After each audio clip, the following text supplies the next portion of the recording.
ಎಲ್ಲರಿಗೂ ನನ್ನ ನಮಸ್ಕಾರಗಳು. ನನ್ನ ಹೆಸರು ಎಂ ಮದನ್ ರಾಜ್. ನಾನು ಉದಾತ್ತ ವಿದ್ಯಾಶಾಲೆಯಲ್ಲಿ ವ್ಯಾಸಂಗ ಮಾಡುತ್ತಿರಬೇಕಾದರೆ 8ನೇ ತರಗತಿಯಲ್ಲಿ ನಾನು ಒಂದು ಸಣ್ಣ ಕವನವನ್ನು ರಚಿಸಿದ್ದೆ.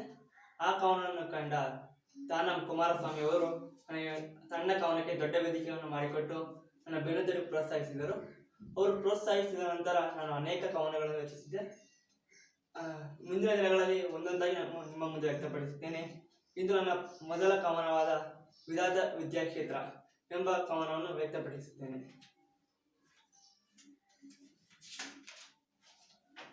ಕವನದ ಶೀರ್ಷಿಕೆ ವಿಧಾತ ಕ್ಷೇತ್ರ.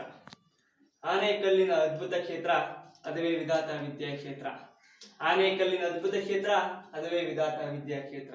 ಕನ್ನಡಕ್ಕಿದು ತವರು ಮನೆ, ಕನ್ನಡಕ್ಕಿದು ತವರು ಮನೆ, ಇಂಗ್ಲಿಷ್ಗೆ ಇದು ಅರಾಮನೆ. ಕನ್ನಡಕ್ಕಿದು ತವರು ಮನೆ, ಇಂಗ್ಲಿಷ್ಗೆ ಇದು ಅರಾಮನೆ. ಇಲ್ಲೇ ಕಲಿತ ಮಕ್ಕಳಿಗೆ ಸಿಗುವುದು ಸಿರಿ ಮನೆ. ಆನೇಕಲ್ಲಿನ ಅದ್ಭುತ ಕ್ಷೇತ್ರ, ಅದುವೇ ವಿಧಾತ ವಿದ್ಯಾಕ್ಷೇತ್ರ. ವಿಧಾತ ಶಾಲೆಯ ವಿದ್ಯಾರ್ಥಿ, ವಿಧಾತ ಶಾಲೆಯ ವಿದ್ಯಾರ್ಥಿ ಗಳಿಸಿದರು ಚಿತ್ರರಂಗದಲ್ಲಿ ಕೀರ್ತಿ. ವಿಧಾತ ಗರಡಿಯ ಕಲಿಗಳು ಆಗುವರು ಸಮಾಜದ ಹುಲಿಗಳು. ಆನೇಕಲ್ಲಿನ ಅದ್ಭುತ ಕ್ಷೇತ್ರ, ಅದುವೇ ವಿಧಾತ ವಿದ್ಯಾಕ್ಷೇತ್ರ. ಬಡ ಮಕ್ಕಳಿಗಿದು ಹೂತೋಟ, ಬಡ ಮಕ್ಕಳಿಗಿದು ಹೂತೋಟ, ಇಲ್ಲಿ ಬೆಳೆದ ಮಕ್ಕಳಿಗೆ ಇರುವುದು ಸಮಾಜದ ಮುನ್ನೋಟ.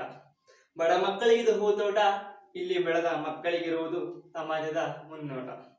ಆನೇಕಲ್ಲಿನ ಅದ್ಭುತ ಕ್ಷೇತ್ರ, ಅದುವೇ ವಿಧಾತ ವಿದ್ಯಾಕ್ಷೇತ್ರ.